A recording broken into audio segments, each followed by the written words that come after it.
आजकल आपने काफ़ी सारी जगह पे सुना होगा क्रिप्टो करेंसी बैन होने वाला है। ये क्रिप्टो करेंसी है क्या, बिटकॉइन क्या है।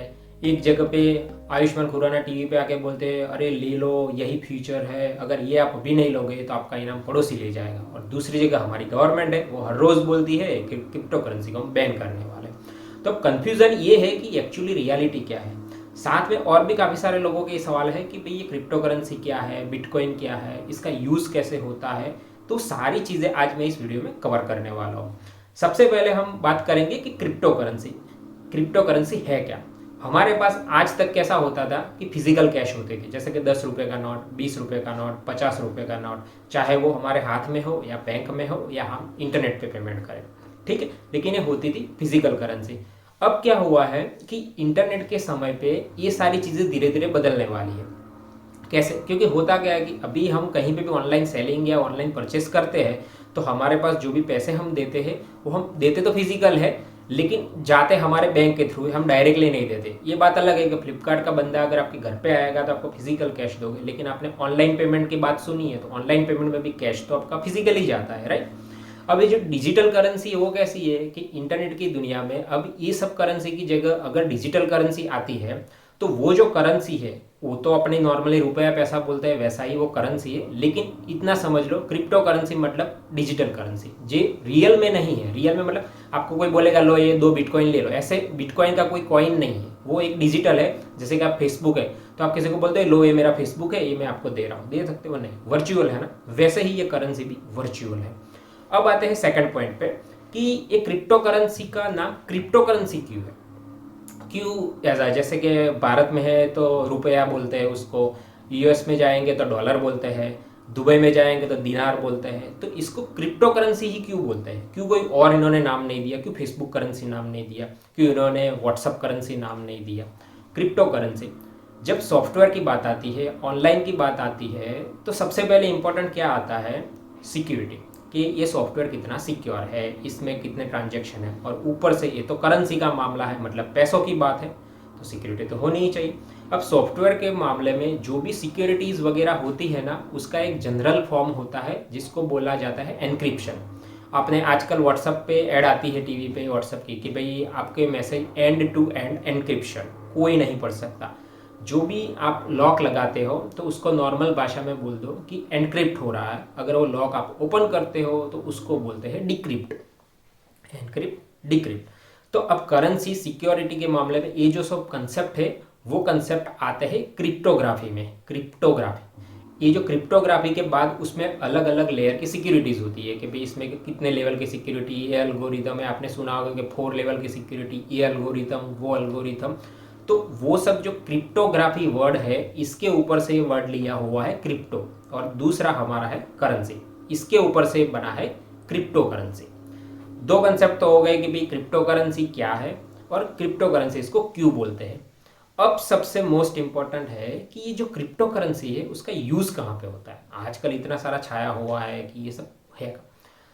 हम गेम खेलते हैं, हम नहीं खेलते हैं, चलो छोटे बच्चे खेलते हैं, या पहले के ज़माने में जब हम गेम खेलते तो क्या होता था कि नॉर्मल गेम खेलते थे और कंप्यूटर उसको ऑपरेट करता था और हम बाय स्टेप फॉलो करते थे, और अगर उसमें कुछ कॉइन वगैरह हो तो हाँ भाई ये कॉइन हमें मिलते थे, ये सब मतलब वो रियल नहीं था।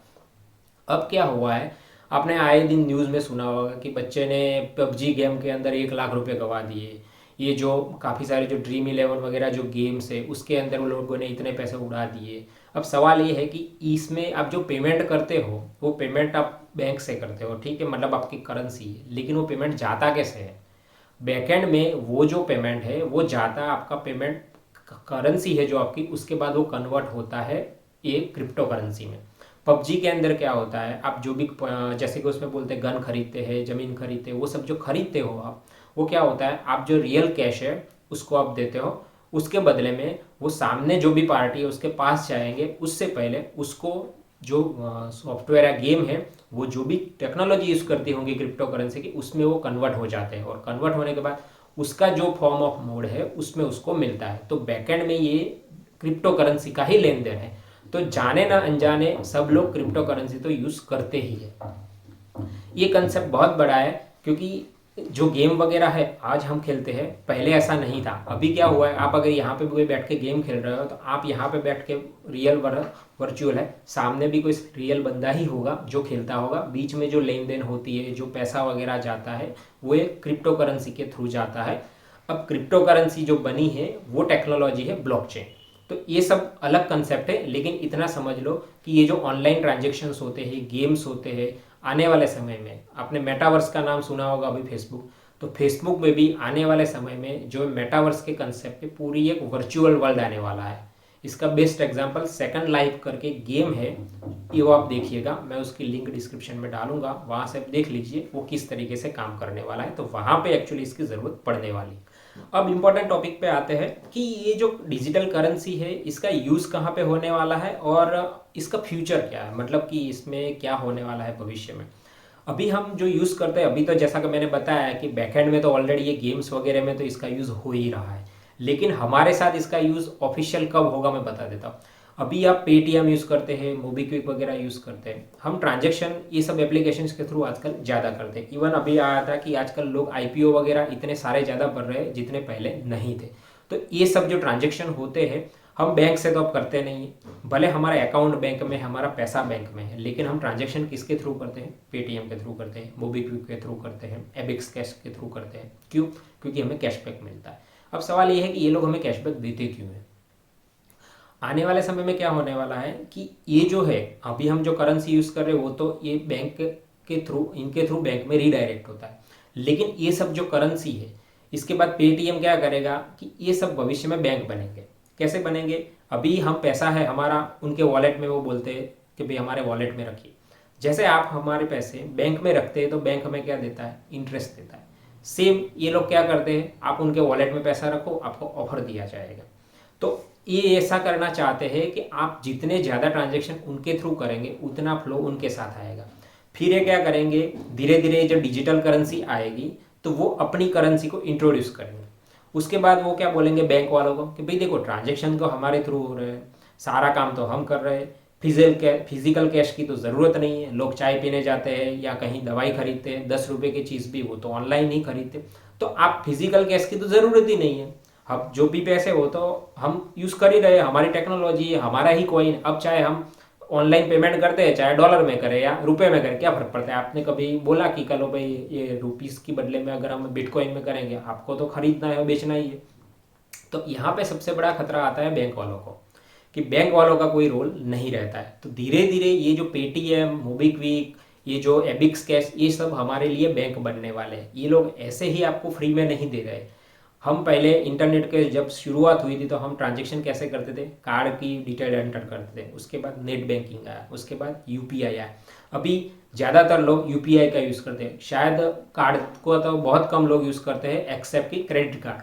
अदरवाइज नेट बैंकिंग तो अब कोई यूज़ ही नहीं करता है, क्योंकि यूपीआई से ज़्यादा जल्दी हो जाता है, काफ़ी ईजी हो जाता है और मोबाइल से एक क्लिक में काम हो जाता है। तो ये सब फ्यूचर है। और भी क्या आने वाला है कि धीरे धीरे इंटरनेशनल ट्रांजेक्शन होंगे, कुछ जैसे कि गेम्स वगैरह है, आपको कुछ ऑनलाइन वगैरह खरीदना होगा तो अभी क्या होता है, हमारे पास जो करेंसी है वो रुपीज़ है, रुपीज़ का हमें डॉलर में कन्वर्ट करना है, डॉलर में कन्वर्ट करने के बाद वो मिलेगा। अगर सोचो ये जो सामने वाली कंपनी से आप जो खरीद रहे हो वो अगर एक ही करेंसी है, उसके पास भी बिटकॉइन है, आपके पास भी बिटकॉइन है, तो आप क्या बोलोगे, ठीक है बिटकॉइन लो है, बीच में से करेंसी कन्वर्जेशन का सब कुछ निकल गया।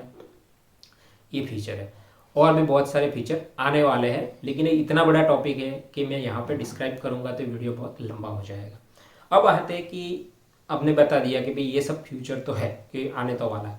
अब गवर्नमेंट जो चाहती है कि इसको बैन करे, अब आपको क्या लगता है कि ये सब होने के बाद गवर्नमेंट बैन करेगी?